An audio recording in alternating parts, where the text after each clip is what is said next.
training studio here today out in this gorgeous weather, just enjoying outside. But wanted to remind you, once again, Downsize is coming up on August 28th. That means that we need to get some onboarding sessions done for this week. So if you are wanting one of our last 5 spots, we need you to give us a call today or tomorrow at the latest, but the sooner the better, because we've only got 5 places left.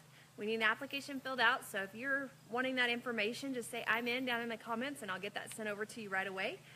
You can also send us an email over at infoinfo@customfitness.biz, and we'll be happy to send that over to you that way if that's easier.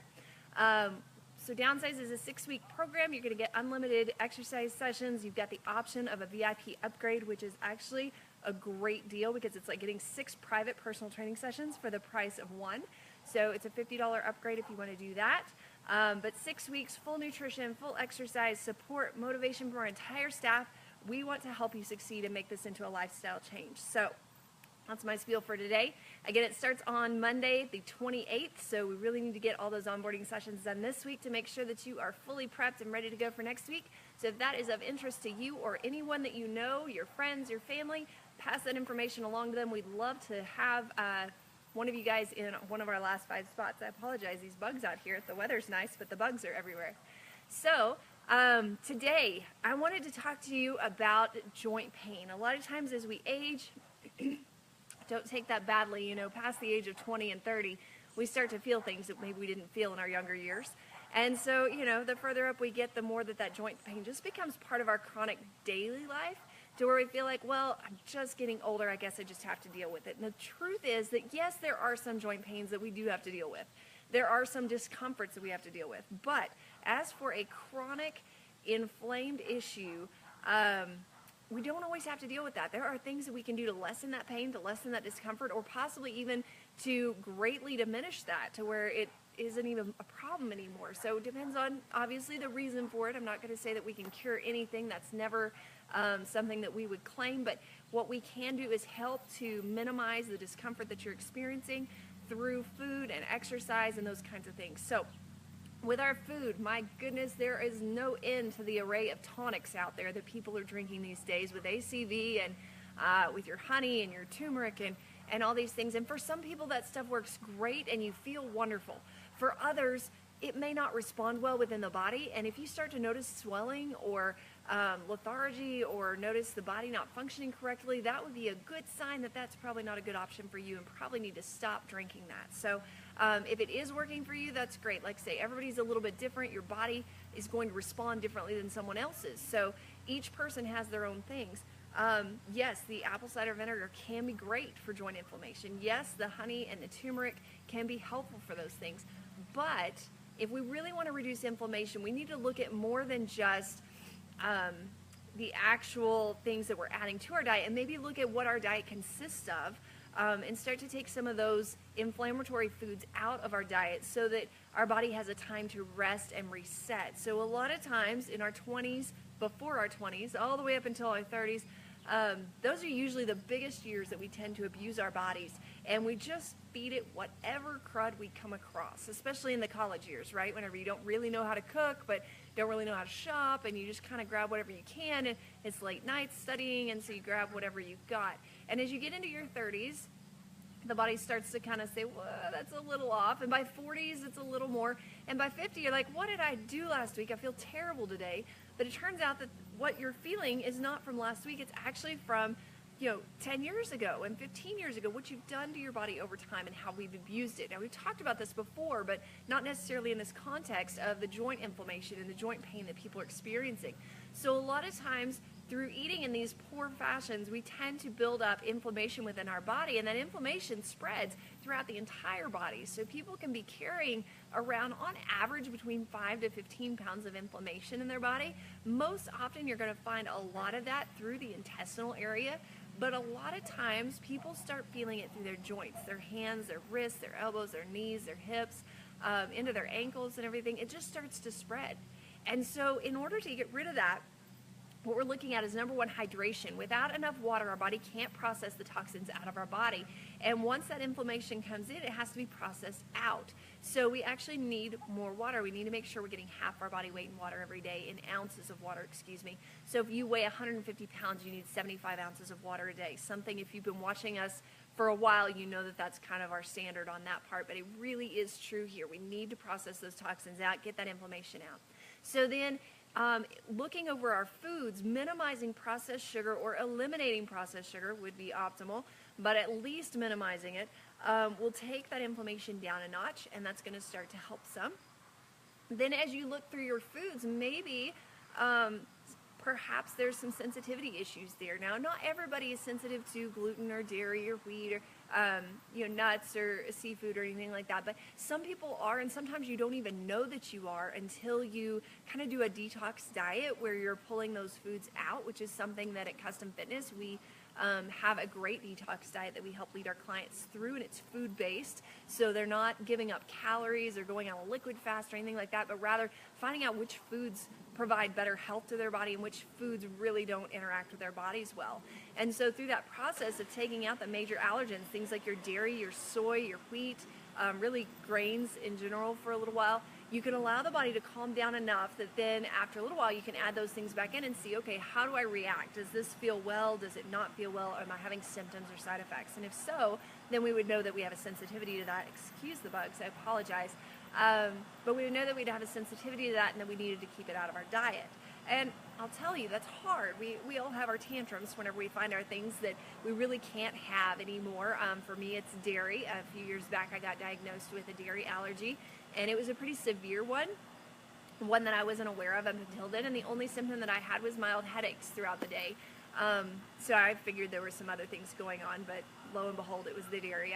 I probably knew it deep down, but I really didn't want to accept it at the time because dairy was one of my favorite things to have. So that being said, if you're going through that, you know that I have a personal connection to you. I have empathy for you on that. So whenever you're looking to reduce that joint pain and that inflammation throughout the body, we're drinking water, we're reducing the allergens in our foods, we're watching out for nightshades in our foods. So a lot of people don't realize this, but nightshades are things like your peppers, your tomatoes, your eggplant.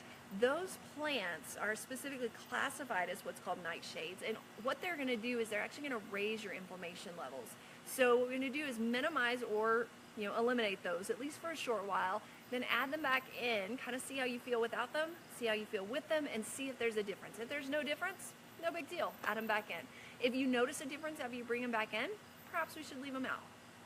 So that's the food side, the really basic food side. Now obviously if you were a client of mine, I'd bring you in, I'd talk to you more in depth, find out who you are, how your body's working, what you've tried in the past, and then I would customize something for you. But being that I don't really know every person who's watching this, I'd like to keep it more basic. And so those are our basic guidelines, our basic foundations of how to start to reduce and eliminate your joint pain. So then we look at exercise. Is exercise beneficial for joint pain? A lot of times it's uncomfortable, so why would we want to do it? Well, the thing is that if you exercise appropriately, it's going to help your joints. It's going to help to build the fluids in there that are going to move things through your body, that are going to help the lymphatic system to process that into the liver, the kidneys, through the entire body, and be able to process it out eventually. So that is a bonus. But if you're exercising too hard, we do build more inflammation. That's what that delayed onset muscle soreness, or that DOMS is where it's basically got the lactic acid and it's becoming inflamed, and tissues are trying to repair themselves. So we've got to make sure that we kind of find that sweet spot of exercise. We don't go too hard, we don't go too easy. Now, too easy wouldn't hurt the joints, but it obviously wouldn't get you to your results either. So if you've ever tried to lose weight by walking and doing yoga, you know that they feel great and you get more energy, but you don't necessarily see the body changes that you're wanting to see, and that's because it's not the right intensity for your goals. And we talked about that yesterday, making sure that your workouts are the right intensity. So when you're working out, does it have to be painful? No. There's a lot of different ways that you can work out. There are, you don't have to use machines, you don't have to use heavy weights. Really, your resistance bands are going to take the most of the stress off of your joints, and so that actually can help to feel a little bit better in the first place if you're using bands rather than actual dumbbells and things like that. But then thinking about, everybody kind of thinks through the workout and they think, well, I can do body weight, I can do bands, But then we get to the cardio. What do we do for cardio? Well, walking's good, but again, it's not going to get you to your body transformation results. So what we want to do is we want to be able to raise that heart rate a little bit higher. And the minute that we say that, people think, I've got to run and I've got to put weight and pressure on those joints and it's really going to hurt. That's not it at all. So today I wanted to share with you 3 great exercises that you can do to get your heart rate up, to elevate the heart rate without actually getting impact within the body, okay? So exercise number 1, I'm going to back up here for you, is actually a modified frog hop is what I like to call it. So we take the feet out wide, feet are about at a 45-degree angle here. We reach down with the hands. Now, when we reach down, what we don't want is to bend over at the hips here. We actually want to bend through the legs, so we're going to sit back. If you sit forward in the knees, your knees are going to hurt every time. But if you sit back through the hips, you're going to feel this through the thighs and through the backside, through the glutes. We're going to reach down. Maybe you get to the ground. Maybe you have a chair or a block or something that you put your hands on before you reach the ground. Either way is fine. We come back up on the toes, reach, and right back down. So we would move quickly through this. We would find our balance at each point, but we're not actually jumping in the air, okay? So up on the toes, all the way down. The more muscles, the more joints that we get activated through cardio exercises, the more the heart rate's going to raise. So that would be exercise number 1.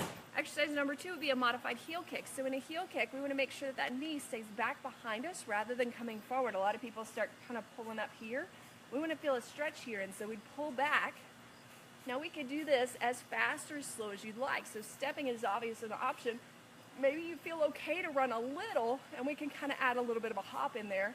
And again, after those frog hops, if you do 30 seconds of those and then do the heel kicks, your heart rate's going to already be up. So exercise number 3 is a mountain climber, and we'd slow that down to where there's no impact. So our mountain climber, make sure you can see me here. We're going to be in a plank position, forearms or hands, your choice, and we just drive a knee in, drive a knee in. Okay? So we go through that. We'd go through our frog hops first, 30 seconds. Go through the heel kicks for 30 seconds, go down to our mountain climber for 30 seconds, and come up and do it all again. So in that tricep that we love so much, we would take that through maybe about 3 to 4 times and just go back and forth between them with as little to no break between as possible. But you'll see how that takes out the impact. Now let's say that plank was too much.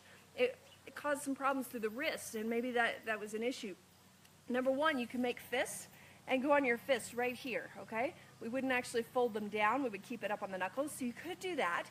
You could take it down on the forearms, which is just as easy, or we could take it up onto a bench like I showed you the other day and put your forearms on the bench. You'd be leaning in, and we'd still be driving that knee in, okay? The goal is to engage that core, to keep long and tall, and to really make sure that every single movement has your full attention, that you're really getting your focus in there, you're engaging every muscle every time. So I hope that helps. Start to apply some of those. If you'd like more help on how to make your workouts doable for you, to make them the right intensity, and how to modify your diet perhaps in order to help your inflammation and your joint pain to start to diminish, we would love to help you. So feel free to give us a call at 806-322-3188. We'll be happy to give you a complimentary consultation. And don't forget, if you're interested in downsize, we'd love to hear from you on that too. You guys have a great evening.